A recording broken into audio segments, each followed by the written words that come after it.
Hey, everybody. This is Alvin, and welcome to another one of my episodes of So Says Alvin. It is the Labor Day weekend 2020, and I haven't seen you guys in a while. And I'm standing here in my kitchen preparing my Sunday dinner, and I just had a couple of things that I wanted to get off of my chest. So first of all, happy Labor Day weekend 2020 to all of you. This is not the typical Labor Day weekend that we are used to, but like everything else, we just have to adjust and do what we can to make sure that we make our lives as best as possible. That means wearing your mask, staying safe, being around, small groups of people that you know, that you trust, and just doing what you have to do to take care of other people, yourself, and also those that you know and that you love. Again, I am in my kitchen tonight, and I am preparing. I don't know if you guys are familiar with a tomahawk steak.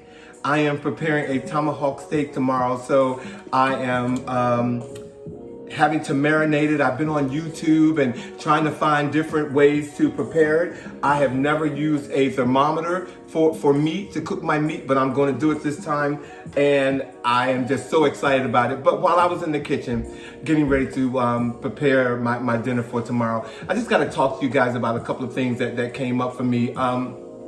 Let's talk about Donald Trump today, who called our fallen soldiers losers. Now, I know that for many of us who heard him say that, we're not surprised by the things that comes out of his mouth.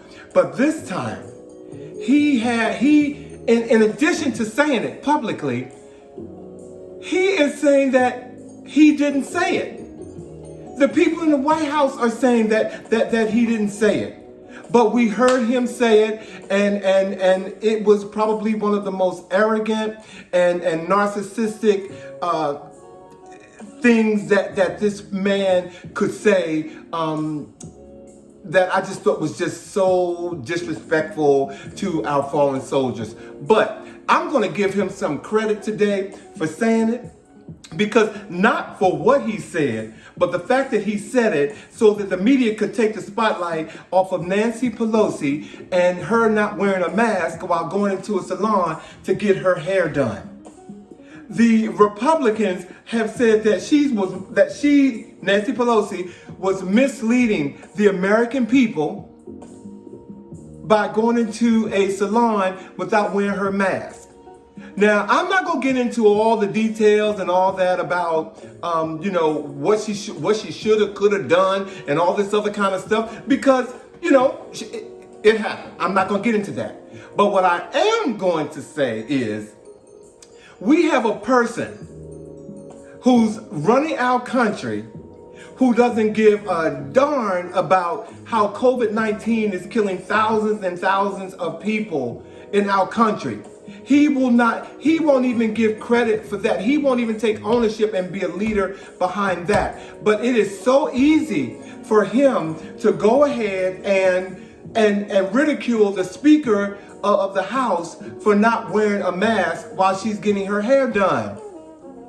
I mean, I just can't believe it, people. But again, I'm not surprised, but this is the kind of world that we're living in, with someone who's supposedly our president of the United States.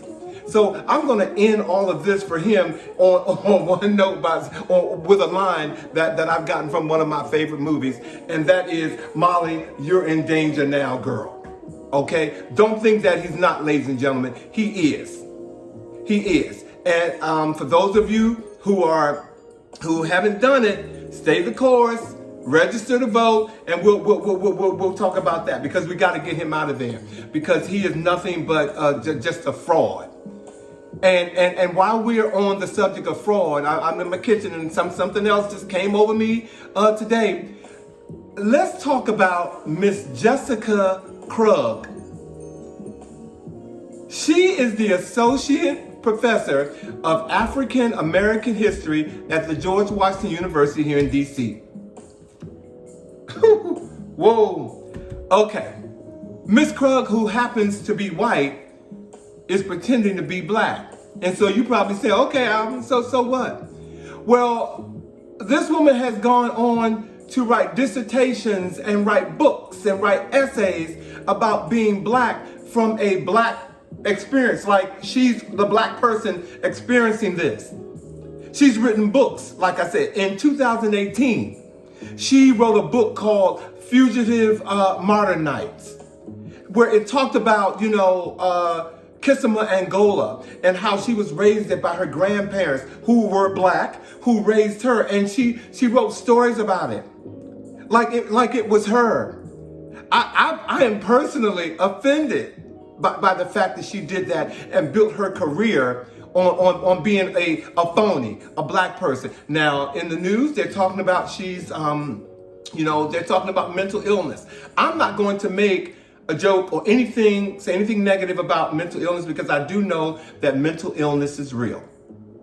I'm not going to say that. I know there are certain aspects of mental illness where people take on different personalities and become different people and do certain things. In this case, Miss Cruggs, she led classes, she taught students, she wrote books, she wrote essays. And so, as much as I don't understand about mental illness, I am still going to call her a liar and a fraud.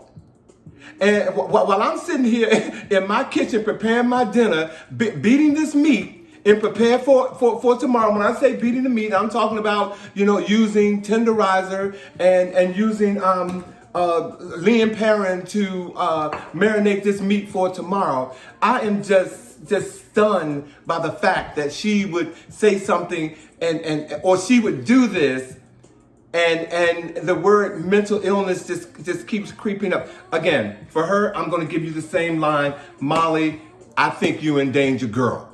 So it's time for you to go. Okay.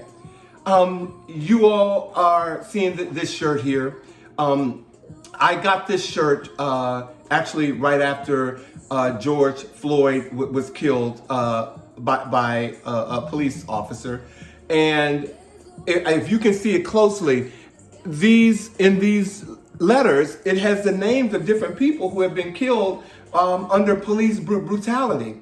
And as I read through it, of course, there were some names that wasn't there. For example, Breonna Taylor. George Floyd's name wasn't even in the midst of all of these names. There are so many names that are in these letters, that are embedded in these letters. And so I decided for this shirt, I'm going to write the names of every person that we hear of, that's in the media, that we hear of, that's being killed by policemen.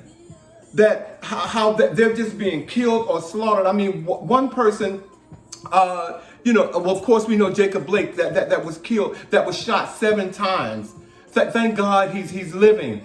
But look what he has to go through for the rest of our lives. We had another gentleman who was killed recently, and they put a hood over him. We just found out about that. So every time a black person gets killed and we find out about it in the media, I'm going to write their names. Now, they're not even in these names here. I'm going to write their names on this shirt.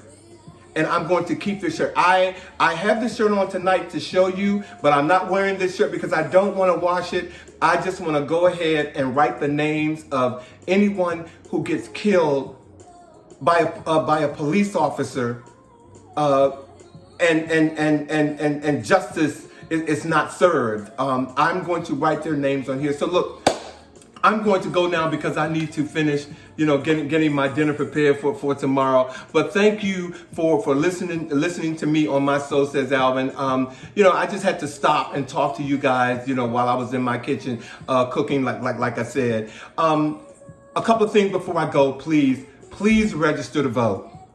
It is your duty. You have to register to vote. We have to get him out of office. We have to get him out of office. So please register to vote. It is mission critical. And while we're voting to get him out of office, do not sleep on the fact that we need to get Mitch McConnell out of office as well. So do what you have to do, people. Look, this is your boy Alvin. This is another one of my So Says Alvin, and I'm going to go now. Happy Labor Day 2020. Stay safe, stay compliant, wear your mask, and I hope to see some of you soon that I have not seen. Take care, and we will talk soon. Bye now.